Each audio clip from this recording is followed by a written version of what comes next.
ప్రభునందు ప్రియ దేని పిల్లరా, నేటి వాక్య ధ్యానము కొరకు మిమ్మలను ప్రేమతో ఆహ్వానిస్తూ ఉన్నాను.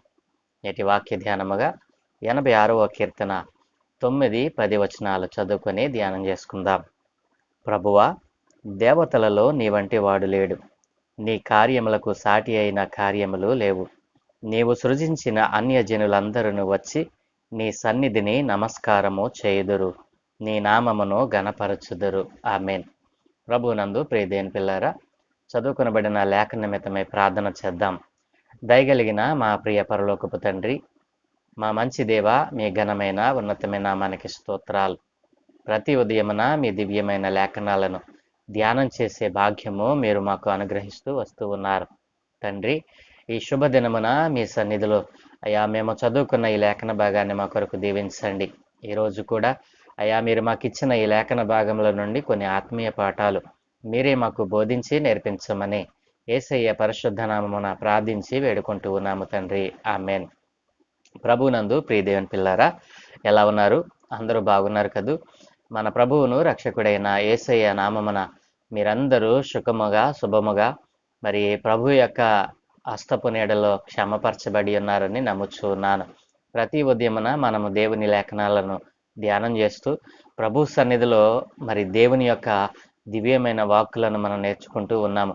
భక్తులైన వారు దేవుని సన్నిధిలో ఎలా తమను తాము తగ్గించుకొని దేవుని సన్నిధిలో మరి దేవునికి అంటుకట్టబడ్డారో, దేవుని చేత గొప్పవారుగా ఆశీర్వదింపబడ్డారో, ఈ రోజున మనం అనేక మంది భక్తులను గురించి మనం ధ్యానం చేస్తూ వస్తూ ఉన్నాం. ఆ భక్తులలో ప్రథముడైనటువంటి వాడు మరి దావీదు భక్తుడు. ఈ 86వ కీర్తనలో రాయబడినటువంటి ప్రార్థన మరి మన జీవితాలకు ఎంతో ఉపయోగపడుతుందని, ఇది ఒక మాదిరికరమైనటువంటి ప్రార్థనా జీవితం అని, ఒక విశ్వాసికి ఉండవలసినటువంటి మాదిరికరమైనటువంటి ప్రార్థన దేవుని సన్నిధిలో ఎలా చేయాలో, ఎలా తమను తాము తగ్గించుకోవాలో, మనకున్న ధనమును చూసో పేరును చూసో మరి ప్రభు సన్నిధిలో హెచ్చించుకోవడం కాదు, కానీ ప్రభు సన్నిధిలో మనం ఎప్పుడు జీరోగా కనబడినప్పుడు దేవుడు మనలను ఆధిక్యతలను తీసుకువెళ్తాడని మరి కొన్ని దినాలుగా మనం ధ్యానం చేస్తూ వస్తూ ఉన్నాం. ఈరోజు కూడా మనం చదువుకున్న లేఖన భాగాన్ని ధ్యానం చేద్దాం. ప్రభువా, దేవతలలో నీ వంటి వాడు లేడు. నీ కార్యములకు సాటి అయిన కార్యములు లేవు అని 86:9లో భక్తుడు ప్రార్థన చేస్తా ఉన్నాడు. దేవతలలో నీ వంటి వాడు లేడు అని ఆయన చూటిగా మరి చెప్పగలిగాడు. ప్రియదేని పిల్లరా, దావీదు కాలం నాటికి మరి ఏ విధమైనటువంటి దేవతలు దేవుళ్ళు లేరంటారా? అప్పటికి కూడా మరి ఆ కాలంలో కూడా అనేకమైనటువంటి దేవతలు ఉన్నారు. మరి అనేక మంది అన్య జనులైనటువంటి వారు, అనగా దేవునిని ఎరుగనటువంటి వారు కూడా ఆ దినాలలో ప్రబలారు. ప్రియదేవుని పిల్లరా, మరి అలాగున ఆ దినాలలో ఉన్నటువంటి ఆ దేవతలను గురించి మరి భక్తుడు మాట్లాడుతూ అంటున్నాడు కదా, దేవతలలో నీ వంటి వాడు లేనే లేడు అంటూ ఉన్నాడు. ప్రియదేవుని పిల్లరా, ఎందుకు ఈ మాట ఆయన అనగలిగాడు? దావీదు భక్తుడు మరి ఒక చిన్న మరి గుడిసెలో నివసించేవాడా? దావీదు భక్తుడు ఒక చిన్న మనిషి? దావీదు భక్తుడు ఒక మరి వెనకబడినటువంటి మరి కులానికో మరి వర్గానికో చెందినవాడా అని ఆలోచన చేస్తే ఆయన చాలా పెద్దవాడు. మరి దావీదు అనే పేరు ఎంత ప్రభావమైనదంటే, దావీదు మాట వింటే శత్రురాజుల గుండెల్లో గుబులు పుట్టేది.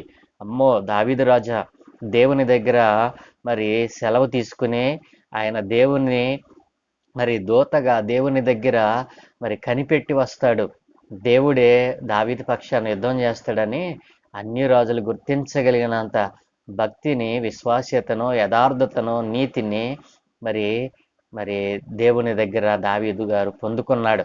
ఇదేని పిల్లరా, అంత గొప్ప భక్తుడు. ఒకనొక దినాన పాపం చేసిన ఆ పాపమును కడిగి వేసుకునేంతగా మరి దేవుడు మరి తన పాపమును మరి కడిగి వేశాడు. ఇదేని పిల్లరా, అంతగా తన్ను తాను తగ్గించుకున్నాడు. ఆ భక్తుడు ప్రార్థన చేస్తూ అంటూ ఉన్నాడు కదా, ఎందుకు ఈ మాట అన్నాడంటే, దేవతలలో నీ వంటి వాడు లేడు అని ఎందుకు అన్నాడనంటే, మనం లేఖనాలను పరిశీలన చేస్తే దేవుని పిల్లరా, ప్రకటన గ్రంథము మరి 15వ అధ్యాయం 4వ వచనంలో మరి ఇలాగున వ్రాయబడి ఉంది. ప్రభువా నీవు మాత్రము పవిత్రుడవు. ప్రిదేన్ పిల్లరా, ఏమంటున్నాడండి ఇక్కడ భక్తుడు?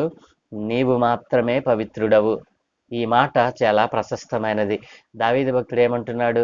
దేవతలలో నీ వంటి వాడు లేనే లేడు. ఈ మాట ఎందుకు అనగలిగాడు అని అంటే, మరి ఈ భూమి మీద మనం చూస్తే అనేక నామాలు ఈ భూమి మీద ఉన్నాయి. కానీ ఏ నామమున కూడా మరి స్వస్థత కానీ, మరి విడుదల కానీ, మరి రక్షణ కానీ కలుగదు అని దేవుని లేఖనం సూటిగా సెలవిస్తూ ఉంది. ఈ లోకంలో ఉన్నటువంటి మరి ఏ నామమున కూడా మనకు పరలోక రాజ్యము ప్రసాదించబడదు. ఇప్పుడు దేని పిల్లలు ఎందుకో తెలుసా? ఈ భూలోకములో మరి ఈ భూలోకములో పిలువబడుతున్న ప్రతి నామమున మనకు రక్షణ కలుగదు కానీ, మరి నిత్య రాజ్యము దొరకదు కానీ, ఈ లోకంలో ఉన్నటువంటి సకలమైనటువంటి దుష్టత్వం మనకు దొరుకుతుంది. అందుకని భక్తుడు అంటున్నాడు కదా, నీవు నేను ఆరాధిస్తున్నటువంటి దేవుడు మరి పరిశుద్ధుడు, పవిత్రుడు, పాపము లేనివాడు అని ఘంటాపాతంగా చెప్తా ఉన్నాడు. యేసు ప్రభుల వారు సువార్త చేసే కాలంలో కూడా నాలో పాపముందని ఎవడు రూపింపగలడు రండి అని ఆయన శబదం చేయగలిగిన వాడు. మరి ఆయన మరి చిటిక వేసి వారిని పిలిచాడు. నాలో పాపముందని ఎవడు రూపింపగలడు రండి అని అనగలిగిన వాడంటే ఎంత పరిశుద్ధుడో ప్రియదేని పిల్లారా. ఈ లోకంలో ఉన్న ఏ నామమున కూడా, ఏ నామమును మనం పరిశీలన చేసినా, ఆలోచన చేసినా, ఏ నామములో కూడా పరిశుద్ధత లేదు, పవిత్రత లేదు. వారందరూ కూడా దేవుని సృష్టిలో ఒక భాగమే అని దేవుని గ్రంథము చాలా సూటిగా తెలియజేస్తా ఉంది. నా ప్రియ సహోదరి సహోదరుడా, నేను ఆరాధిస్తున్న దేవుడు పవిత్రుడు. ఆయన అపవిత్రత ఆయనలో ఎంత మాత్రము కూడా మనం కనిపెట్టలేం. ప్రియదేని పిల్లరా, ఆ పవిత్రమైన జీవితాన్ని మనకివ్వాలని ఆయన ఆశపడతా ఉన్నాడు. ప్రియదేని పిల్లల ఆలోచన చేయండి. ప్రకటన గ్రంథం 15:4 అంటున్నాడు కదా, ప్రభువా నీవు మాత్రము పవిత్రుడవు, నీకు భయపడిన వాడెవడు? నీ నామమును మహిమపరచని వాడెవడు? నీ న్యాయ విధులు ప్రత్యక్షపరచబడినవి గనుక జనములందరూ వచ్చి నీ సన్నిధిని నమస్కారము చేసేదరని చెప్పుచు దేవుని దాసుడగు మోషే కీర్తనయు గొర్రెపిల్ల కీర్తనయు పాడుచున్నారు. అలా ప్రియదేని పిల్ల హల్లెలూయా. మరి భక్తుడు దేవుని యొక్క పవిత్రతను గురించి మరి వ్రాస్తూ ఉన్నాడు. అందుకే దావీదు భక్తుడు అన్నాడు కదా, ప్రభువా దేవతలలో నీ వంటి వాడు ఎవరునూ లేడు. అందుకే ఆయన పవిత్రుడు గనుక నిన్నును పవిత్రపరచాలని ఆయన ఎంతగానో ఆశపడతా ఉన్నాడు.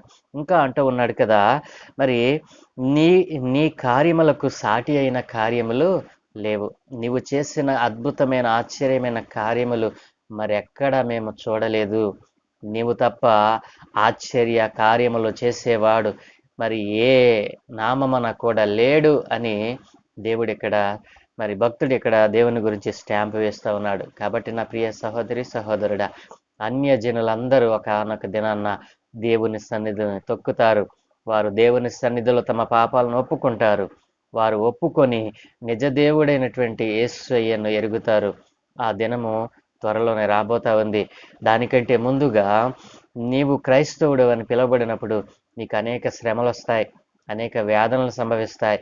మరి ఈ సువార్త ప్రకటన ఆగిపోతుంది. మరి అనేకమైనటువంటి బైబిల్ గ్రంథాన్ని కనపడితే కాల్చివేసేటువంటి మరి ఆ పరిస్థితులు తప్పక రాబోతా ఉన్నాయి. కాబట్టి ఇప్పుడే అనుకూలమైన సమయం. నీ దేవుడు పవిత్రుడైన వాడు, నీ దేవుడు పరిశుద్ధుడు. నిన్ను పవిత్రపరచటానికి, నీ పట్ల ఆశ్చర్య కార్యములను జరిగించడానికి ఆయన ఇష్టపడతా ఉన్నాడు.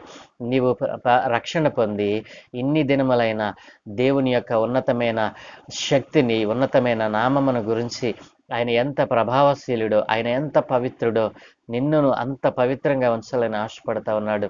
అలాగున నీవు జీవించాలనే కోరిక కలిగితే ఆయనలో ఉన్న పవిత్రతను గుర్తించు. దేవుడు నిన్ను పరిశుద్ధముగా చేయటానికి ఆయన ఇష్టపడతా ఉన్నాడు.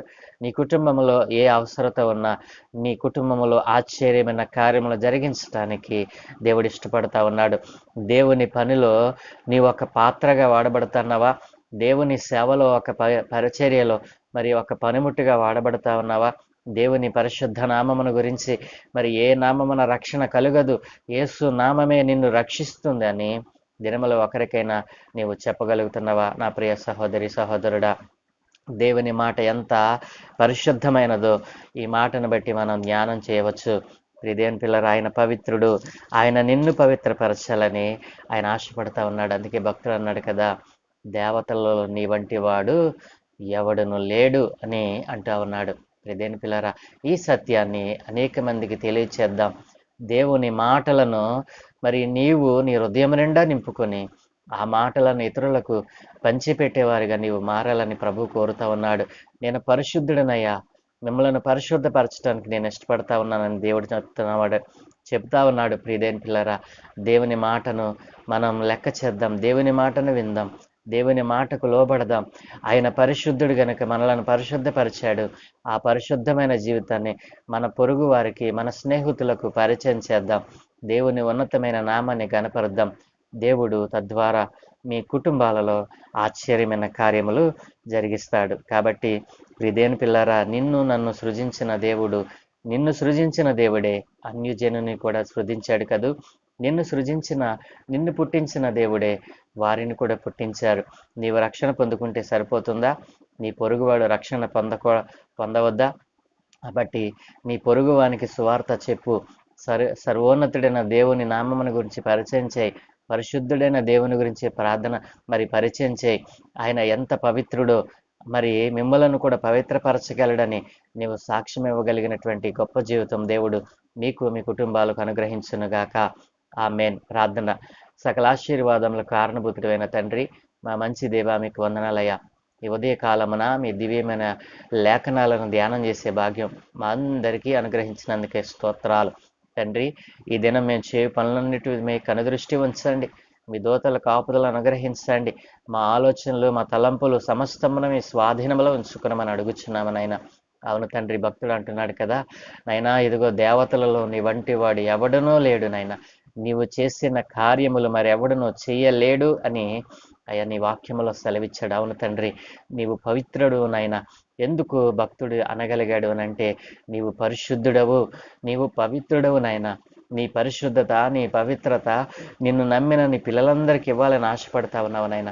ఇదిగో నీ పిల్లలునైనా నీవిచ్చే పరిశుద్ధతను, పవిత్రతను పొందుకున్నవారై అయినా ఆశ్చర్య అద్భుత కార్యములను చవి చూసిన వారే నీ అందు నిలిచి ఉండే భాగ్యం అనుగ్రహించమని, ఎందరైతేనైనా రక్షణ పొందుకొని కూడా అయా నీ పవిత్రతను, పరిశుద్ధత జీవితాన్ని పొందుకొనకుండా ఇదిగో లోకముతో స్నేహం చేస్తూ అపరిశుద్ధముగా బ్రతుకుతా ఉన్నారు, వారందరినీ గద్దించమని మరొక్కసారి నాయన నీ సన్నిధిలో వారి కొరకు ప్రార్థన చేస్తూ ఉండగా, వారందరూ మారు మనసు పొందిన వారే మరలా రక్షణలోనికి, అయా నిత్య జీవములోనికి వారు వచ్చినట్లుగా సహాయం దయచేయమని ఘనతయు, మహిమ, ప్రభావాలు మీకే ఆరోపిస్తూ యేసయ్య దివ్యనామమున ప్రార్థించి వేడుకుంటూ ఉన్నాము తండ్రి. Amen, amen, amen.